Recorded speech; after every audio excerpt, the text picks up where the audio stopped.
할렐루야. 예수 그리스도 이름으로 하나님 말씀 함께 나눌 시간 갖도록 하겠습니다. 이 시간 같이 은혜 나누실 말씀은 마태복음 6장 12절 말씀입니다. 12절만 읽도록 하겠습니다. 시작. 우리가 우리에게 죄 지은 자를 사하여 준 것 같이 우리 죄를 사하여 주옵시고.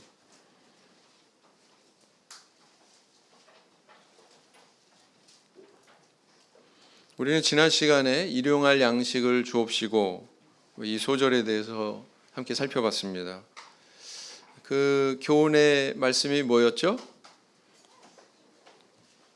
여기서 이 일용할 양식은 영적인 양식이 아니라 육적인 양식을 가리킨다, 이렇게 말씀을 드렸습니다.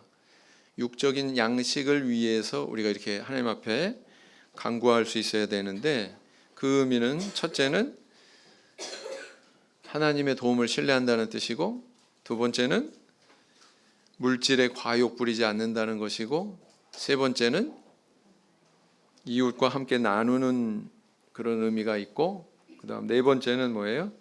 썩을 양식이 아니라 영혼을 위해서 살아야 된다. 영혼의 양식을 위해서 살아야 된다. 이런 뜻을 담고 있다고 그랬습니다.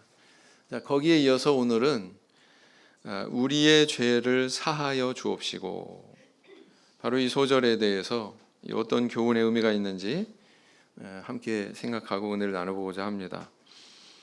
보편적인 사람은요, 육적으로 아무리 풍족해도 영적인 결함이 있으면 행복함을 느끼지 못합니다. 가령 마음에 근심이 있고 염려가 있고 그런데 맛난 음식 갖다 줘도 맛을 느껴요, 못 느껴요? 사람 미각이라는 게 참 희한하죠? 우리 마음속의 감정에 따라서 때로는 맛이 있게도 느껴지고 때로는 정말 맛없게도 느껴집니다. 네. 그래서 다른 사람과 이렇게 불화한다거나 마음속에 이런 근심 걱정이 있다거나, 아무리 좋은 음식도 모래 씹는 것 같고요, 아무리 좋은 옷을 입어도 별로 기쁘지 않고요. 네. 그게 바로 인지상정이다라는 겁니다. 정말 어리석은 사람이 어떤 사람인 줄 아세요?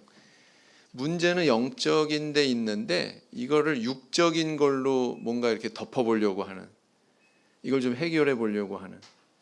그러니까 영혼은 상할 대로 상해 있는데 막 쇼핑하러 다녀. 네? 그리고 또 막 맛있는 거 먹으러 다녀. 그런데 정작 영혼의 문제는 아무런 변화도 없고 개선이 없다면 그걸로 해소가 될까요? 안 될까요? 안 돼요. 네, 되지가 않습니다. 이것은 우리가 살아가면서 늘 체험하는 현실이고, 우리의 체험을 미루어 볼 때에 우리가 행복과 평안을 얻으려면 물질 문제보다는 영적인 문제가 먼저구나, 그게 우선순위구나 라는 것을 알 수가 있습니다. 사람은 이 두 가지 중에 하나만 결핍이 돼도 사실 불행을 느끼거든요. 물질이 부족해도, 또 영혼이 뭔가 결함이 있어도. 그러나 물질이 아무리 풍요롭다고 할지라도 우리의 영혼이 결함이 있다면 우리는 절대로 행복할 수가 없습니다. 어찌되었건 인간은 이 행복과 평안을 위해서 육체와 우리 영혼의 소욕에 대해서 조화롭게 이렇게 균형을 맞춰가면서 충족되어야 되는 그런 과제가 있다. 우리에게 그런 과제가 주어져 있다, 이렇게 볼 수가 있죠. 그래서 인간의 이런 현실이 이렇기 때문에 이 주기도문 안에도 두 가지가 다 녹아져 있는 거예요. 그래서 지난 시간에 일용할 양식을 주옵시고, 그 소절에 이어서 자연스럽게 오늘은 지난 시간에 육적인 것에 대해서 다뤘잖아요. 그죠? 근데 오늘은 이제 영적인 것에 대해서 자연스럽게 그 주제가 넘어가고 있다. 그래서 우리 영혼의 문제, 죄사함의 문제에 대해서 다루고 있는 것입니다. 왜 하필이면 이 죄사함에 대해서 언급을 할까요?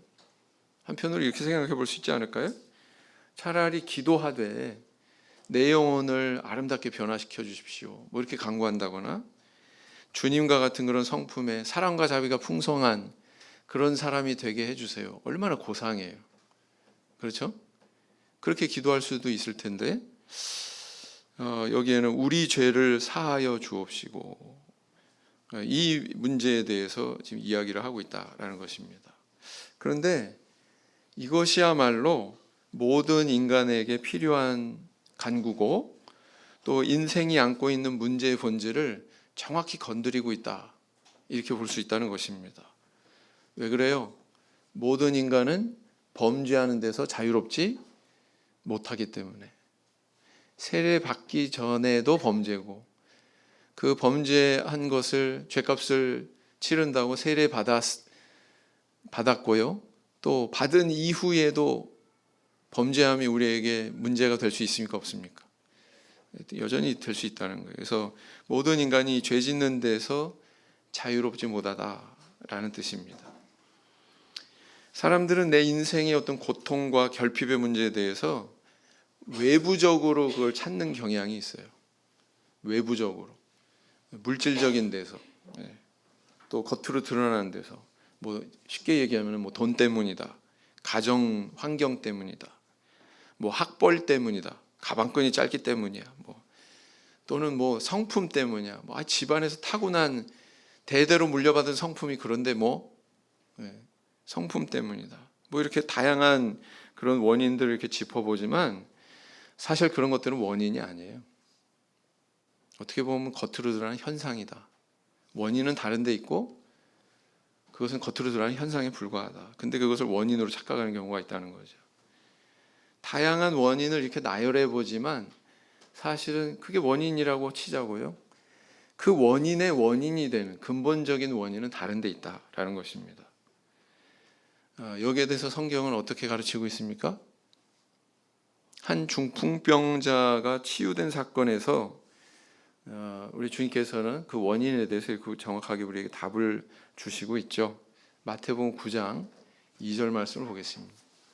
마태복음 9장 2절 말씀을 보겠습니다.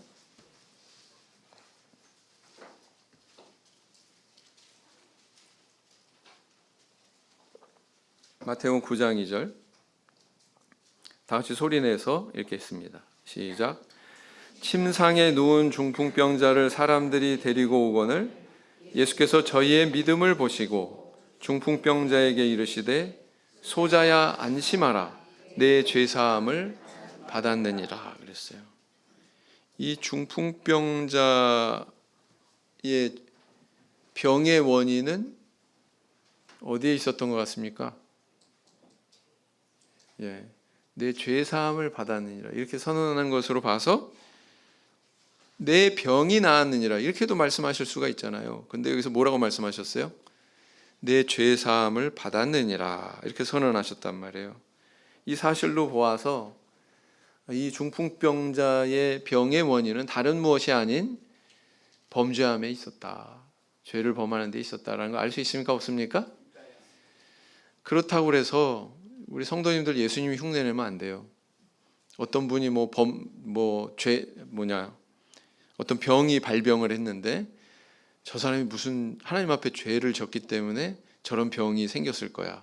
그리고서는 넘겨짚어 가지고 뭐 회개하라는 둥, 잘못한 것에 대해서 당신 보니까 이런 잘못을 하니까 지금 이런 병에 걸렸다는 둥, 이런 얘기 하면 돼요, 안 돼요? 그러면 안 돼요. 모든 병이 범죄 때문이다 이렇게 생각하면 문제입니다. 이 중풍병자의 원인이 그러했다는 거예요. 이 중풍병자의 원인이. 사실 우리의 육체는 우리의 영혼과 이렇게 분리된 것이 아니라 서로 긴밀히 영향을 주고받죠. 그래서 육신적으로 가지게 되는 이런 질병도 사실은 원인을 따지고 들어가면 우리의 영혼에서 출발한다라는 것입니다. 현대의학에서 의사들이 말하기를요, 사람의 오장육부가 있는데 사람의 정서와 가장 긴밀한 그런 장기가 있답니다. 뭘까요? 위입니다. 위. 그래서 막 스트레스 받고 막 시달리고 막 얼굴을 찡그리게 되면은요, 얼굴의 그 형상과 위장의 형상이 아주 그냥 딱 맞붙어 있답니다. 그래서 얼굴이 찌그러지면 위도 찌그러진대요. 얼굴을 활짝 펴고 웃고 막 즐거우면 위도 참 모양이 예쁘게 잘 잡힌답니다. 사진을 찍어보면 그렇다고 그래요. 이걸로 봐서 뭘 알 수 있습니까? 아, 정신이 육체를 지배하지 육체가 정신을 지배하는 거 아니다. 그걸 조금 음용해 보면은 우리의 영혼의 문제가 우선이지 육신의 문제가 나중이다. 그런 의미 아니겠습니까? 네. 우리 영혼 따라서 육체가 간다는 거예요. 우리 정신 따라서 우리의 몸이 간다는 것입니다. 그것을 깨닫게 해주는 그런 현상이지 않습니까? 네. 이런 사실을 보면 확실히 우리의 영혼이 우리의 육체를 지배한다. 그게 맞다라는 것입니다. 그래서 어떤 질병이 있을 때 그 질병의 원인에 대해서 말하자면 근본적으로 우리의 영혼에 그 원인이 있다. 이런 성경의 견해가 타당하죠? 타당하다. 이렇게 볼 수가 있습니다. 그래서 우리가 겉으로 드러난 표면적인 원인, 인간적인 관점에서의 원인, 재물이나 가정환경이나 학벌이나 이런 것들을 내 영혼의 문제의 어떤 원인이다. 이렇게 보는 것은 옳지 않다. 오히려 이것은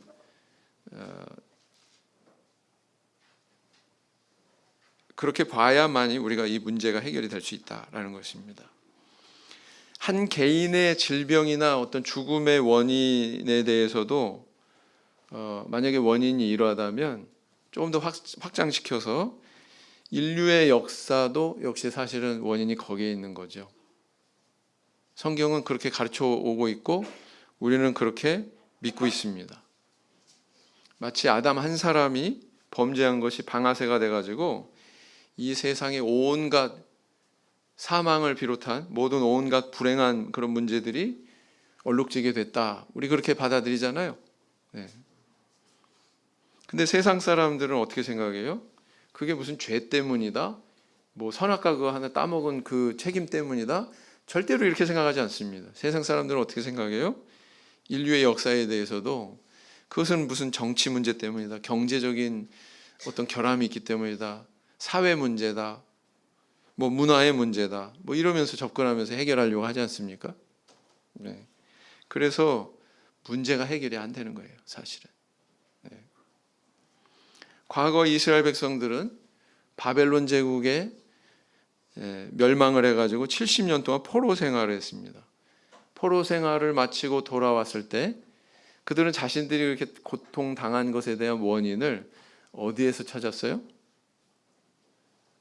그들은 어디에서 찾았습니까? 우리가 과거에 조상들이 외교력이 부족했기 때문이야. 군사력이 부족했기 때문이야. 자원이 부족했기 때문이야. 이렇게 인재가 부족했기 때문이야. 이런 데서 원인을 찾지 않았어요. 이스라엘 백성들은. 뚜렷한 그런 인식이 있었습니다. 그들은 본질을 발견할 줄 알았죠. 사실은 우리 조상과 우리들이 여호와 앞에 범죄했기 때문이다. 이렇게 실토합니다. 그래서 느헤미야서를 보면 조상들의 죄를 위해서 회개하는 기도를 하고 있지 않습니까? 그 원인을 정확하게 짚은 거예요. 이게 죄 때문이다. 네. 조상과 우리들이 바로 하나님께 범죄했기 때문이라고 분명히 인식했기 때문에 그들은 하나님의 말씀을 펴든 거예요. 학사 에스라를 통해서 그것을 펴들게 하고 그것을 낭독하게 해주고 그것으로 인해서 눈물 흘리면서 회개하고 또 안식일을 다시 회복하고 이방인과의 결혼을 또 금지하고 그렇게 개혁이 일어나지 않았습니까?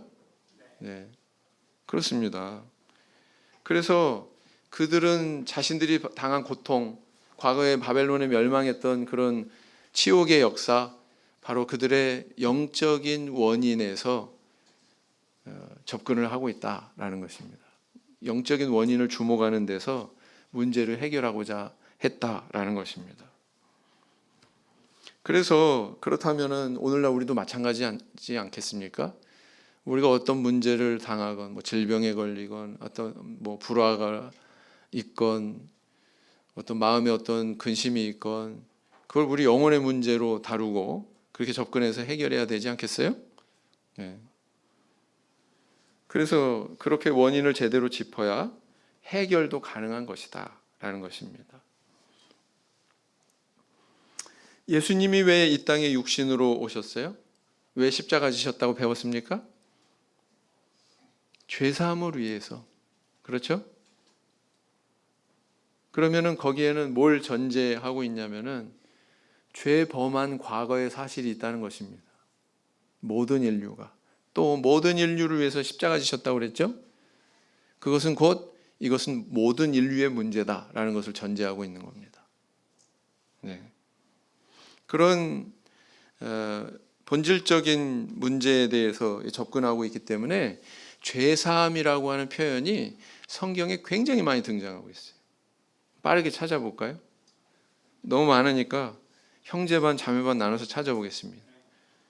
형제반 누가복음 1장 77절, 자매반 누가복음 24장 47절, 누가복음 24장 47절, 형제반 누가복음 1장 77절, 자매반 누가복음 24장 47절. 형제반 먼저 읽어보실까요? 시작.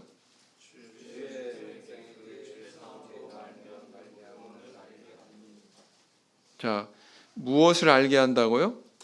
죄사함으로 말미암는 구원을 알게 한다. 누구 얘기예요, 이게? 이 본문에 나와 있는 게 누구 얘기입니까? 세례 요한. 맞죠? 네. 그다음 자매반 읽겠습니다. 누가복음 24장 47절. 시작.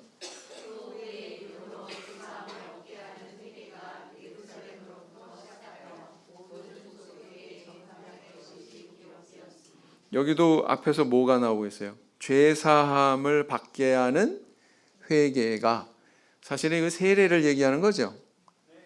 왜냐하면 세례가 예루살렘에서부터 시작이 됩니다. 동심원을 그리면서 거기서부터 퍼져나가잖아요. 그래서 이렇게 표현하고 있다. 또 찾겠습니다. 형제반 사도행전 13장 38절, 자매반 사도행전 26장 18절, 사도행전 13장 38절, 자매반 사도행전 26장 18절. 형제반부터 읽겠습니다. 시작.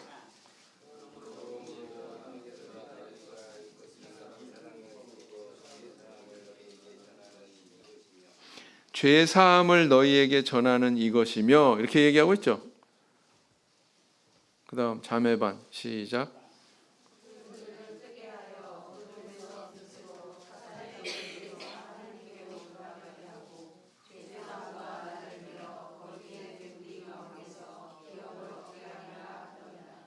여기도 죄사함과 나를 믿어 거룩게 된 무리 가운데서 이렇게 나오고 있습니다. 죄사함에 대해서 이렇게 자주 나오네요. 마지막으로 한 군데 더 찾겠습니다. 두 군데. 형제반은 에베소서 1장 7절, 자매반은 골로새서 1장 14절.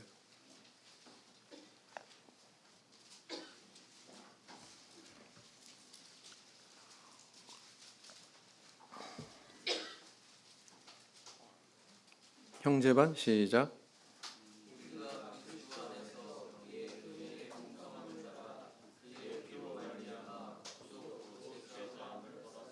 예, 구속 곧 죄사함을 받았으니 이렇게 표현하고 있죠. 우리가 예수 그리스도 안에서 받은 게 뭐라고요? 구속인데 달리 표현하면 뭐라고요? 죄사함이다. 골로새서 1장 14절 자매반 시작.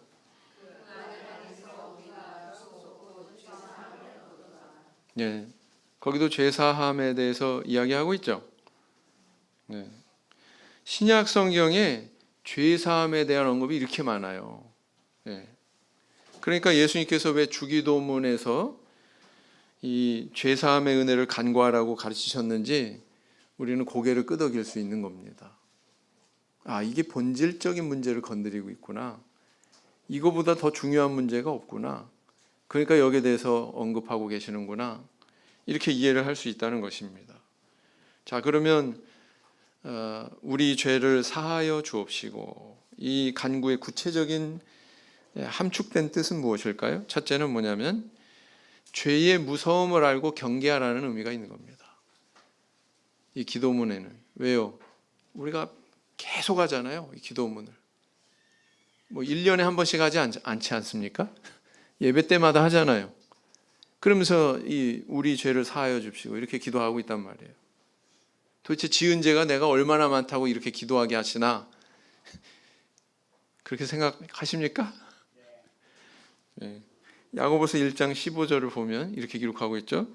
욕심이 잉태한즉 죄를 낳고 죄가 장성한즉 사망을 낳느니라. 이 말씀은요, 죄의 특성을 우리한테 가르쳐주고 있습니다. 죄의 특성 가운데 하나가 뭔 줄 아십니까? 그것은 바로 성장성이에요. 죄는 성장해요. 점점 커져요. 그냥 정체된 게 아니라 점점 성장하고 확장됩니다. 예. 우리 속담에도 그런 말이 있잖아요. 바늘도둑이 소도둑 된다, 이런 말 있지 않습니까? 아무리 작게 보여도 이 죄는 처음에는 이게 작은 것 같은데 점점 그것이 성장하고 확대되는 무서운 특징이 있다는 것입니다. 마치 작은 불꽃처럼. 그게 커다란 산을 태우지 않습니까? 작은 불꽃으로 시작해서. 예. 이 죄의 심각함이 바로 이런 데 있다는 거예요. 근데 이런 데 대한 지식이 없으면 사람은 고통당합니다. 나아가서 멸망당할 수도 있습니다. 죄의 심각성에 대해서 알아라 라는 겁니다. 로마 시대 때 이 번영의 상징인가 동시에 멸망의 원인이 된 금속이 있어요. 로마 시대 때. 그게 뭐냐면요, 납입니다. 납. 여러분, 납이라고 하는 금속을 아십니까? 우리 탕 쏘는 이 그 총알을 뭘로 만들어요? 거기에 어떤 성분이 들어가 있어요? 납 성분이 들어가 있습니다. 그래서 그게 이렇게 그 사람을 상해하면은요, 살이 썩어 들어가요. 납 성분 때문에. 굉장히 독성이 있는 그런 금속이거든요. 근데 그 당시에 150만 로마 시민들은요, 날마다 술과 춤과 노래로 방탕과 호사를 누렸는데요. 그 호사를 누리는 가운데 하나가 뭐가 있었냐면 포도주를 마실 때 납으로 만든 잔에 마셨다고 그래요. 왜냐하면 이 납이라고 하는 금속과 포도주가 만나면 더 달콤해진답니다. 더 맛있게 느껴진대요. 그러니까 이 사람들이 거기에 아주 빠져들어가지고 납으로 된 잔으로 포도주를 마셨고요. 심지어는 옛 로마 유적에 가서 이렇게 상수도관을 보잖아요. 그때 시대 때 이미 상수도관이 있었어요. 상수도관이 뭘로 만들어졌냐면은 납으로 만들어졌습니다. 상수도관이. 우리 성도님들 수돗물도 못 믿어가지고 막 정수기 쓰고 그러시잖아요. 그렇죠? 근데 그 시대 때 상수도관을 만드는 그 금속관이 재질이 뭐였냐면 납이었어요. 왜냐하면 가공이 쉽거든요. 가공하기 쉽거든. 그래서 로마 사람들은 대부분 납 중독에 시달렸다는 것입니다. 그래서 변비가 심했고 복통, 두통, 관절통, 빈혈에 시달리는 사람들이 많았고요. 또 기형아 출산이 그렇게 많았대요. 평균 수명은 뭐 여러 가지 원인이 있겠지만 40세에 불과했다고 합니다. 우리 성도님들 다 축복받으셨네요. 마리아반 갈렙반 축복받으셨네요. 그 당시에 세계 최고의 문명국이라고 하는 번영을 구가하던 로마 제국이 이 정도였다는 거예요. 이렇게 무지했다는 거예요. 네? 제일 똑똑한 사람들 있는 그 나라가 이 정도면 뭐 말할 것도 없잖아요. 오늘날 세상에서 아무리 똑똑한 사람이라고 할지라도 성경이 가르쳐주고 있는 이 음성에 대해서 무시하고 귀를 닫으면요, 정말 큰 고통당하고 파멸합니다. 당신 죄 때문에 죽습니다. 세례받아야 됩니다. 죄인이라는 걸 받아들이지 않는데 어떻게 세례를 받습니까? 죄의 사함이 필요하다고 필요성을 느끼지 않는데 무슨 세례를 받겠어요? 그렇죠?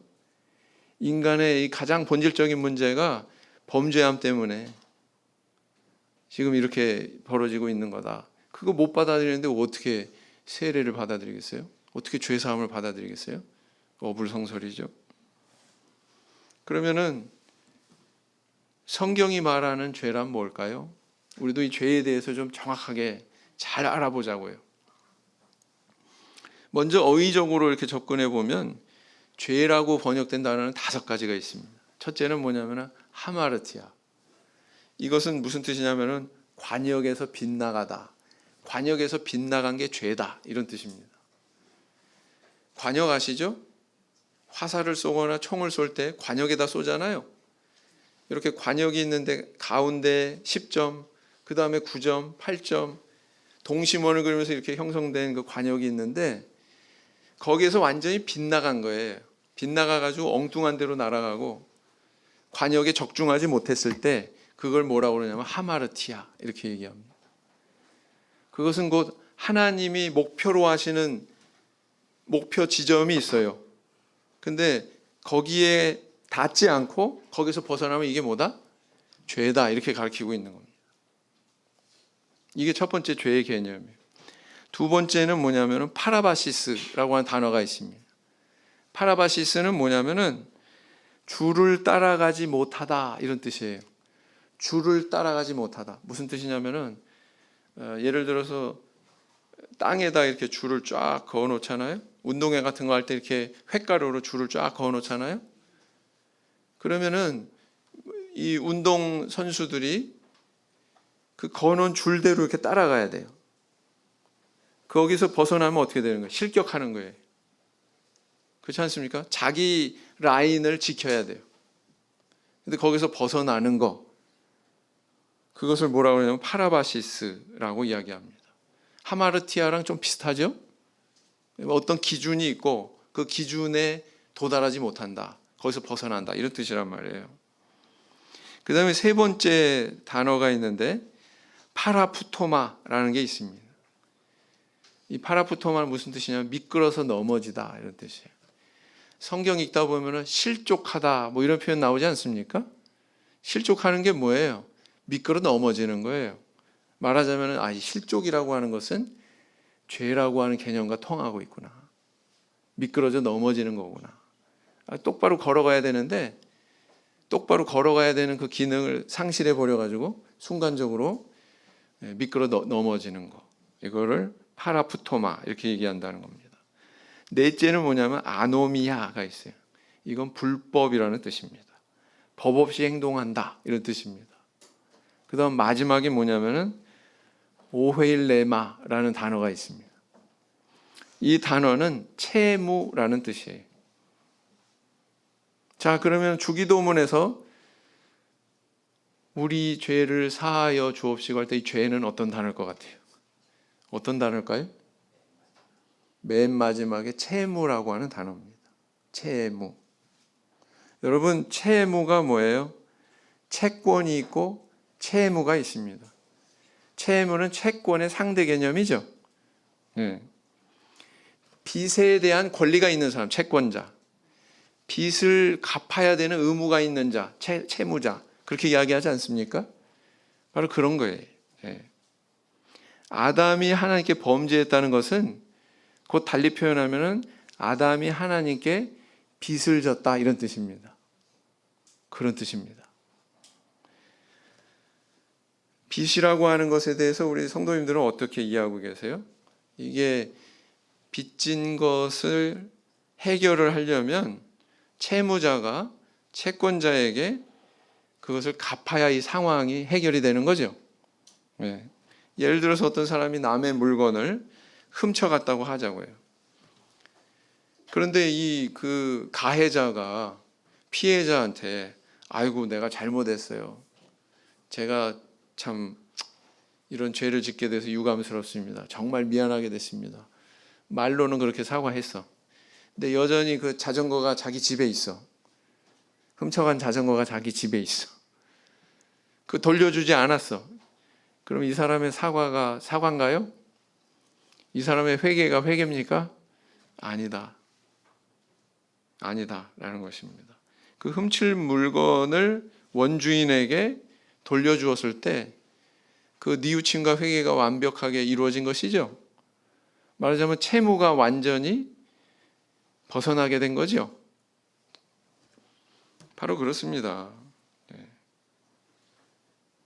그래서 값을 치르지 않으면 이 절도자에게도 또 피해자에게도 이게 사실은 고통이거든요. 그 고통의 성격이 마치 짐진 것 같은 그런 고통이 있습니다. 여러분 그 2차 세계대전에 대학살의 대명사가 있는 그런 장소가 있어요. 아우슈비츠 수용소 들어본 적이 있나요? 신들러 리스트라고 하는 영화의 또 배경이 되기도 한 그런 수용소인데, 이 소장으로 부임해가지고 여기서 일했던 나치 독일의 장교가 있었습니다. 그 나치 독일의 장교의 이름이 뭐였냐면 아몬 괴트예요. 아몬 괴트.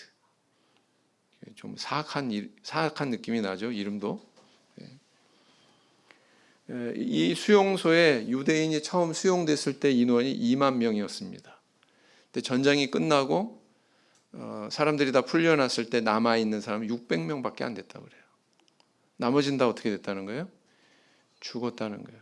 가스실로 들어가서 죽고, 특히 또 이 아몬 괴트는 무엇으로 악명이 높으냐면 가스실에만 집어넣은 게 아니라 자기가 아침 그 기상하자마자 발코니에서 사냥용 총으로 마치 뭐 노루 잡듯이 짐승 사냥하듯이 사람을 향해서 쏴가지고 그렇게 죽인 사람 한 500명이나 된다고 합니다. 나중에 이제 전범 재판에 세워졌을 때 재판석의 판사가 이 사람에 대해서 사형을 구형하면서 이렇게 표현합니다. 사탄이 육신이 되어 온 인물, 이렇게 표현했다고 그래요.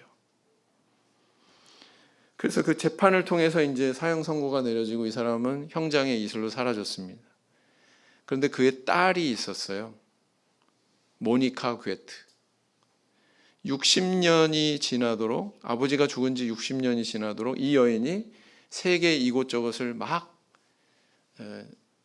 방문하면서 다녔습니다. 어느 곳을 방문했을까요? 여기저기 막 떠돌아다녔어요.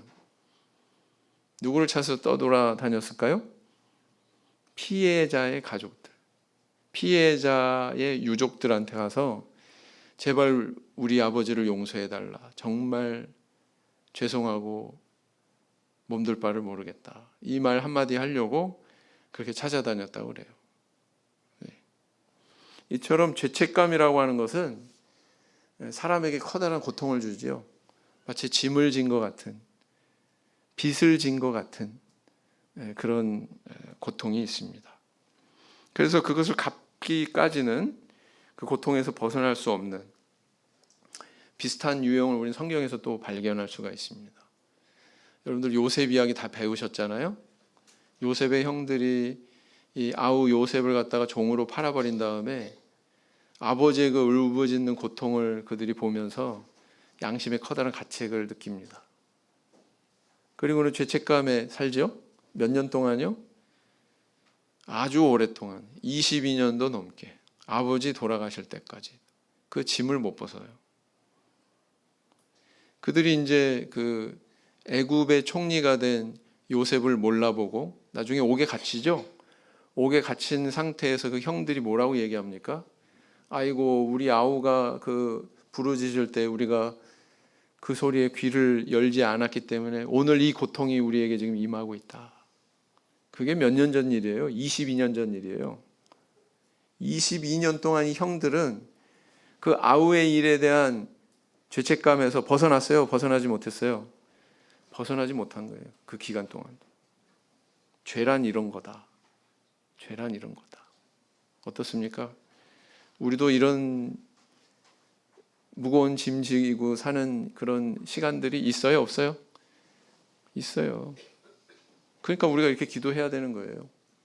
우리 죄를 사하여 주옵시고.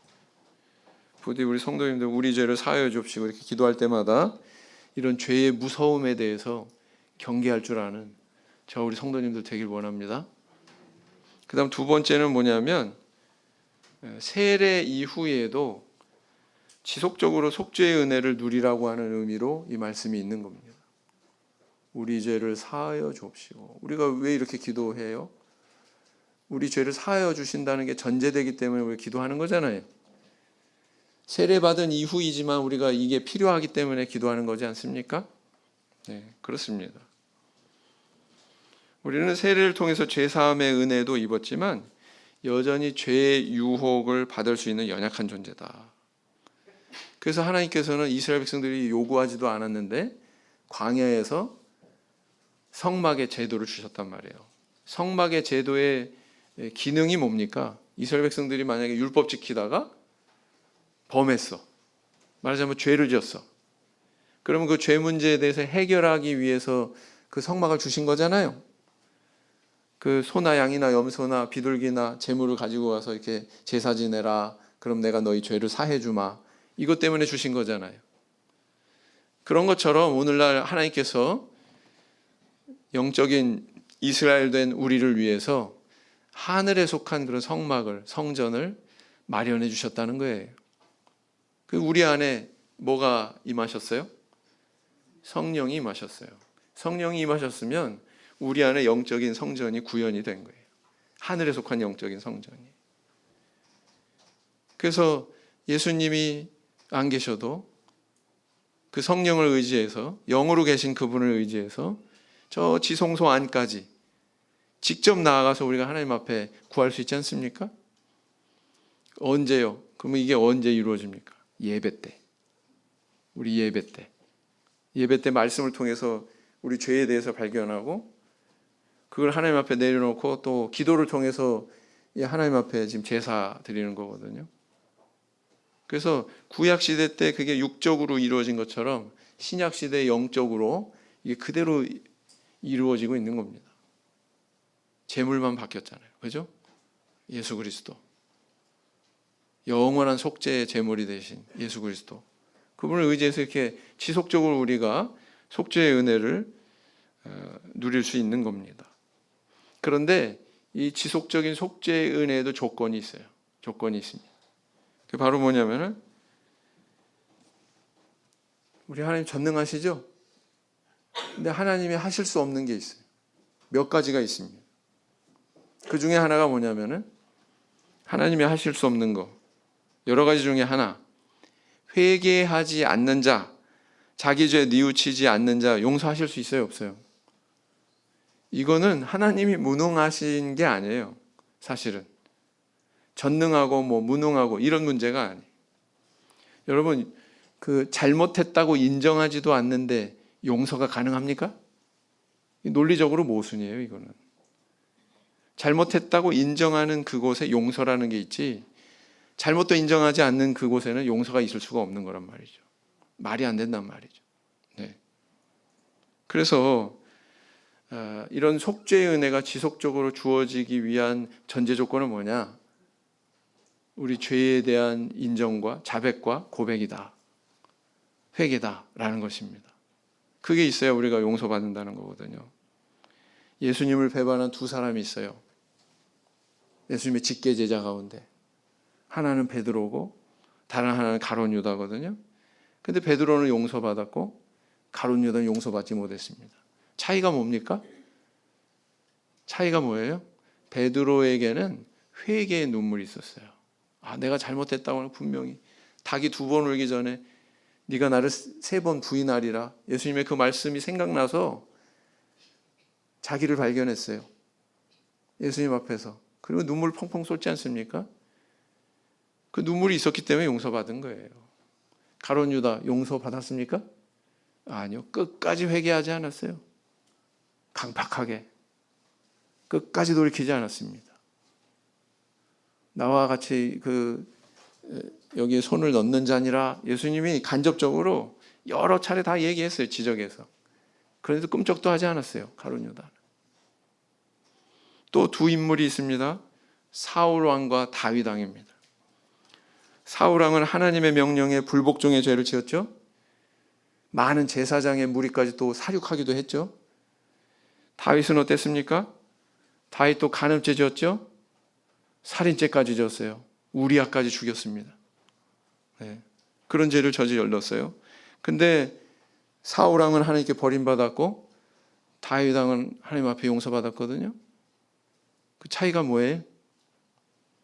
사울 왕은 회개한 적이 있던가요? 아니요. 항상 변명했고 한 번도 뉘우치지 않았습니다. 점점 하나님의 곁에서 멀어져만 갔어요. 멀어져 가다가 나중에는 뭐예요? 엔돌에 심접한 여인을 더 가까이 하잖아요.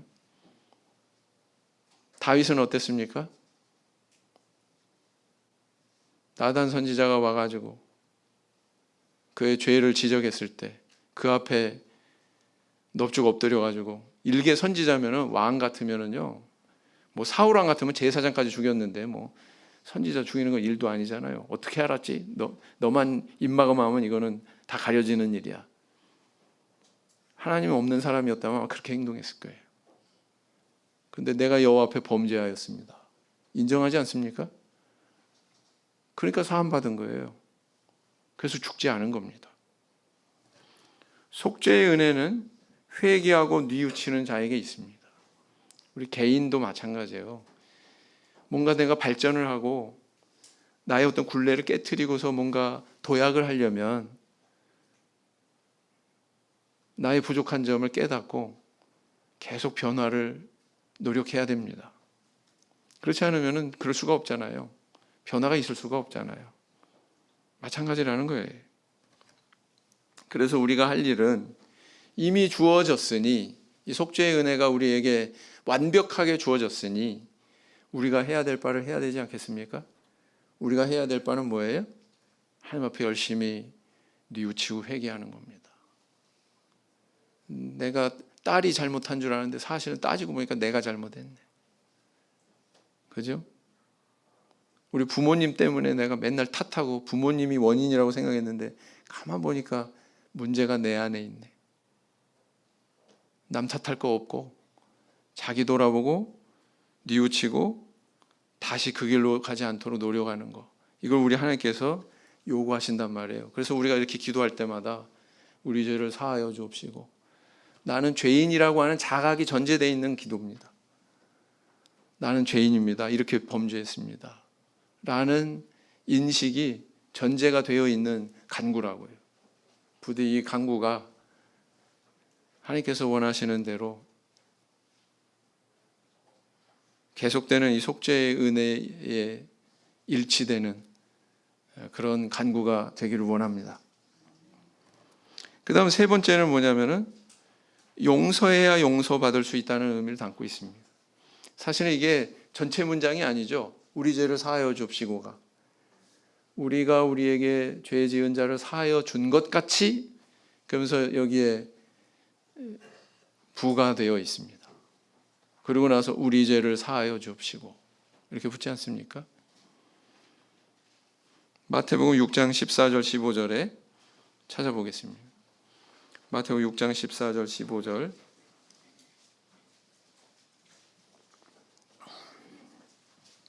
(6장 14절 15절) 같이 읽겠습니다. 시작. 너희가 사람의 과실을 용서하면 너희 천부께서도 너희 과실을 용서하시려니와 너희가 사람의 과실을 용서하지 아니하면 너희 아버지께서도 너희 과실을 용서하지 아니하시리라 그랬습니다. 구약 성경에 모세 시대 때 하나님께서 율법 주시면서 성막의 제사 제도까지 주셨다고 그랬어요. 성막의 제사 제도를 내려주신 데는 어떤 의미가 있냐면 인간은 불완전하다라는 것을 하나님께서는 이미 선언하신 거예요. 왜요? 그거 인간이 요구한 거 아니거든요. 율법만 턱 던져주신 게 아니고 율법 플러스 성막의 제도까지 주셨어요. 야, 이 율법 지키다가 너네들 분명히 못 지키니까 이 성막이 꼭 필요하리라. 이미 속죄의 은혜를 주셨단 말이에요. 이미 인간은 율법을 완전히 지킬 수 없다는 것을 하나님은 아셨다는 겁니다. 사람은 완벽하지 못하죠. 내가 하나님에 대해서 완벽하지 못한 것처럼 다른 사람도 하나님에 대해서 완벽하지 못합니다. 내가 다른 사람에 대해서 완벽하지 못한 것처럼 다른 사람도 나에 대해서 완벽하지 못합니다. 부족하거든요. 사람은 본래 그런 존재거든요. 그러니까 너희들 하나님 앞에 이렇게 용서받은 경험이 있다면 그 경험대로 너희도 다른 사람 용서할 줄 알아라. 이렇게 우리한테 교훈하고 있는 것입니다. 남을 용서하지 않으면서 하나님이 나를 용서하기를 바란다는 것은 이것 또한 모순이거든요. 그런 모순에 빠지지 않도록 해주세요. 용서할 수 있게 해주세요. 사실은 내가 실천할 수 있는 능력을 달라고 하나님 앞에 간구하는 의미이기도 하다라는 것입니다. 그래서 우리 에베소서 4장 32절에 보면 이런 말씀이 있죠. 에베소서 4장 32절 마지막으로 찾겠습니다. 에베소서 4장 32절.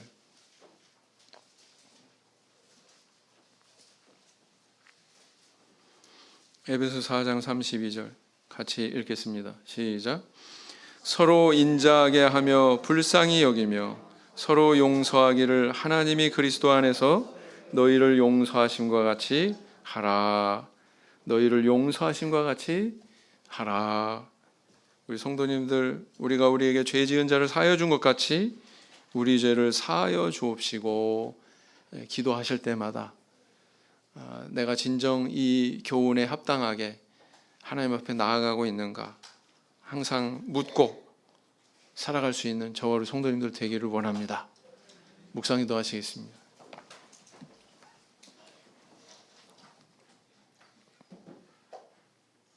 아멘.